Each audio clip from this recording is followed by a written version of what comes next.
నీకోసం నా కోసం ప్రాణం పెట్టే వ్యక్తిగా చేశాడు. ఆయన చూడనల్లని వాడిగా మారిపోయాడు. సొగశరీరుడు స్వరూపమైన లేనివాడిగా మారిపోయాడు. లేత మొక్కగా పెరిగాడంట ఆయన. కానీ ఆయన చూడనల్లని వాడిగా మారిపోయాడు. ఎందుకో తెలుసా? నిన్ను రక్షించాలి.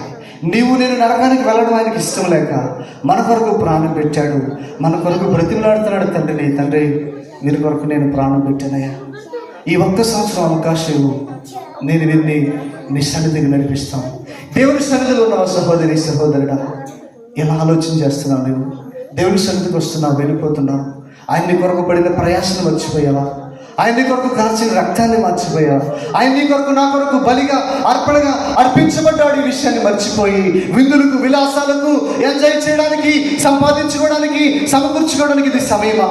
దేవుడు మాట్లాడుతున్నాడు. ఈ దినమందైనా సరే, నేడనే సమయం నీకుండగానే, దీపం ఉండగానే నీళ్ళు చక్కబెట్టుకోవడానికి మేలు. ఈ సమయాన్ని వినియోగించుకుని నువ్వు మారు మనసు పొందితే నీకు మేలు. నీ పాపాన్ని సరి చేసుకుంటే నీకు మేలు. నీ హృదయాన్ని సరి చేసుకుంటే నీకు మేలు. ఈ దినమున ఆయన చెప్తున్నాడు, నిన్ను క్షమించడానికి, నిన్ను రక్షించడానికి, నీ పాపం నుంచి విడిపించడానికి నేను వచ్చాను. నేను సిద్ధంగా ఉన్నాను అంటున్నాడు. నీవు సిద్ధమేనా? నువ్వు సిద్ధమైతే కళ్ళు మూసుకోండి, ప్రార్థన చేద్దాం. ప్రభువా, నేను సిద్ధమే, నన్ను క్షమించయ్యా. నా తండ్రి, నీవు నా కొరకు ప్రాణం పెట్టావు నాయన, కానీ నేనైతే నా సమయాన్ని పాడు చేసుకునే వ్యక్తిగా ఉన్నాను ప్రభా. అయ్యో ప్రభా, నా కొరకు నువ్వు సిద్ధపడిపోయావు.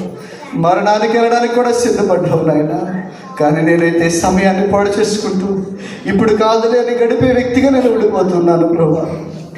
నా బ్రతుకుని పాడు చేసుకుంటున్న వ్యక్తిగా నేను ఉన్నానయ్యా. నన్ను క్షమించు ప్రభా. ఆ తల్లి ఆ బిడ్డ కొరకు, ఆ బిడ్డని ప్రభా ప్రజలందరి కొరకు చనిపోవడానికని ఇష్టపడింది.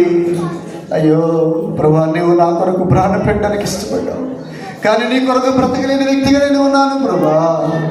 ఇంకా మార్పు లేని వ్యక్తిగా నేను ఉన్నానయ్యా. నన్ను క్షమించు ప్రభా అని ప్రార్థన చేయగలవా?